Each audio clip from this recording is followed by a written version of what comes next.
The Philistines gathered their armies for war at Soko in Judah, camping in the valley of Elah. On the opposite hill, King Saul and the men of Israel drew up their battle lines. For days they faced each other across the valley, waiting for the fight to begin. Then came forth a champion, Goliath of Gath. He was over 9 feet tall, wearing a coat of bronze armor, weighing more than 100 pounds. I am the greatest. Its iron head alone weighing 15 pounds. For 40 days, morning and evening, he taunted Israel, "Choose a man to fight me. If he defeats me, we will serve you. But if I prevail, you shall be our slaves." Meanwhile, in Bethlehem, there lived a young shepherd named David, the youngest son of Jesse.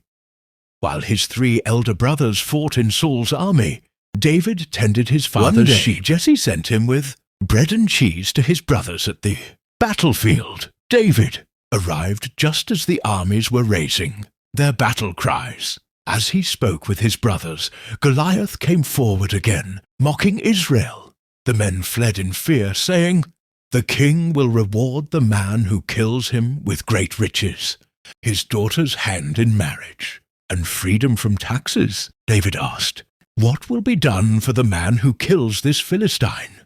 Who is this uncircumcised Philistine that he should defy the armies of the living God?" His eldest brother Eliab grew angry, accusing him of pride. But David only answered, "I was only asking a question."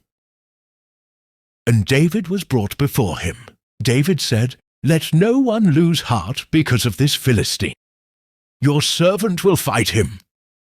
Saul replied, "You are only a boy, and he has been a warrior from his youth." But David answered, "I have fought lions and bears to protect my father's sheep. The Lord who delivered me then will deliver me now." Saul gave David his own armor, but David could not move freely in it. He said, "I cannot go in these." Instead, he took his shepherd's staff, his sling, and chose 5 smooth stones from the brook. When Goliath saw David, he mocked him, "Am I a dog, that you come at me with sticks? Come here, and I will feed your flesh to the birds." But David replied, "You come with sword and spear, but I come in the name of the Lord Almighty. Today the Lord will deliver you into my hands, and all the earth will know that there is a God in Israel." David ran quickly toward the giant. He reached into his pouch, pulled out a stone, and slung it with all his strength.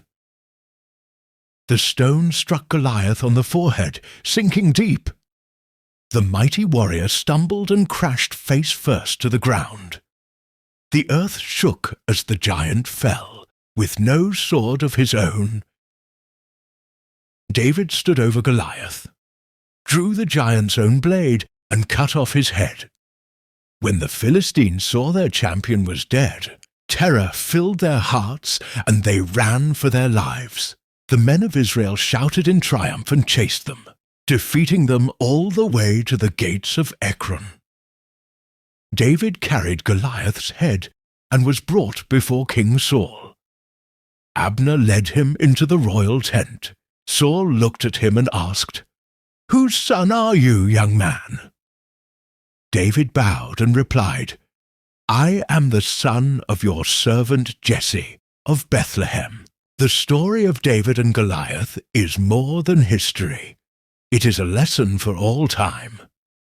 David was small, but his faith was great. He did not trust in armor or weapons, but in the Lord. And with God on his side, he overcame what seemed impossible. This teaches us that no matter how big the giants in our lives may be, fear, challenges, or enemies, faith in God gives us the victory. Are you lifted by this story? Hit the comment section and type grace.